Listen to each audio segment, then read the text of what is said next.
Okay, here we are, Matthew Russell Lee, Inner City Press, here, approaching the Southern District of New York Courthouse by way of 1 Police Plaza.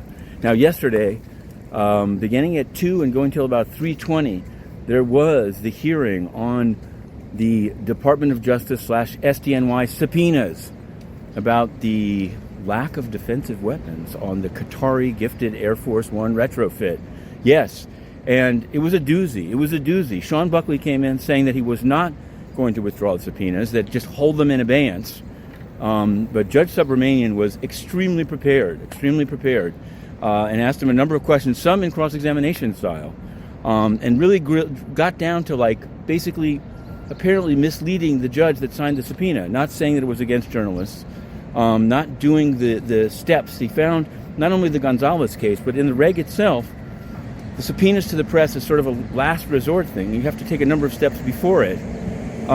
Buckley seemed to claim that there's something that overrides that, where the Attorney General can just do it.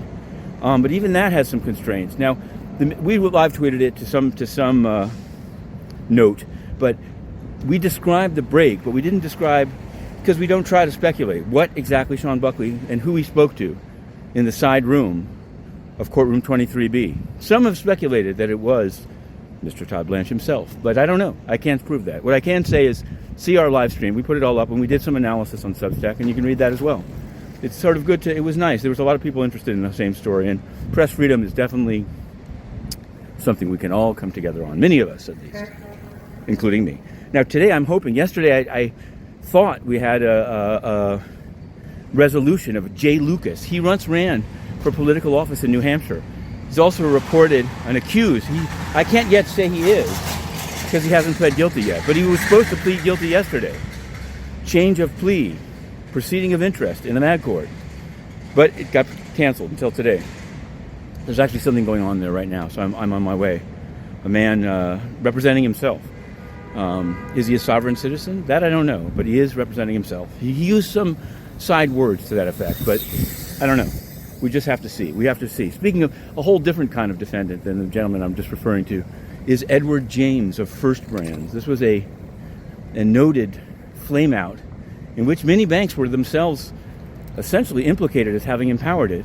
Anyway, believe it or not, Edward James has now had to ask the court through his Bracewell attorneys for permission to open a new credit card account because one of his issuers canceled his card. That sounds like debanking to me.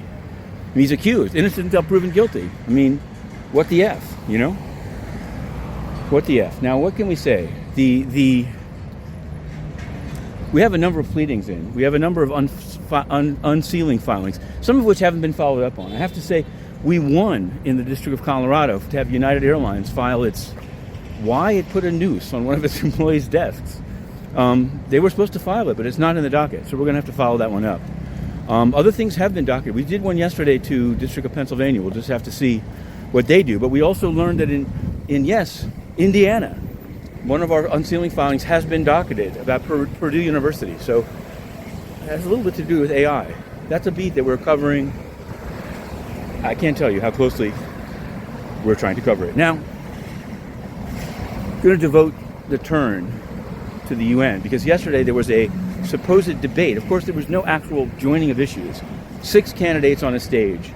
Not impressive. Now, 3 of them were sort of got some faint smattering of applause. 3 didn't as they took the stage. And not one of them addressed the real fundamental problems of lack of accountability and impunity. They all sort of implicitly trashed Guterres by saying that the UN has become irrelevant and they'll make it more relevant. It's funny because some of them have really sucked up to Guterres. That would be Greenspan in particular. But it's an interest. I mean, it's hard. When you're running, you've got to say there's something to fix. But there really is something to fix. Antonio Guterres has been a censor for low on 10 years. Inner City Press was banned under Guterres from 2018, July 3rd. I remember it clearly. So he's really some piece of work. Today he's trying to get Volker Turk, who was essentially a pencil pusher for him, a crony, to destroy human rights for the next 4 years. He's slipping it in. It's people complain about things that happen in Washington. This is totally unaccountable. So let's see if it goes through. I can't go in to cover it. I'm banned. There's also the ICC vote, whether Karim Khan will be kid of his job for sexual harassment. Hey, everyone in the UN does it, including Guterres' good friends on the 38th floor. But I digress. We've arrived at the courthouse and we're going in, hopefully to find Jay Lucas, but also the sovereign citizen. If this is the last vlog of the week, have a good weekend.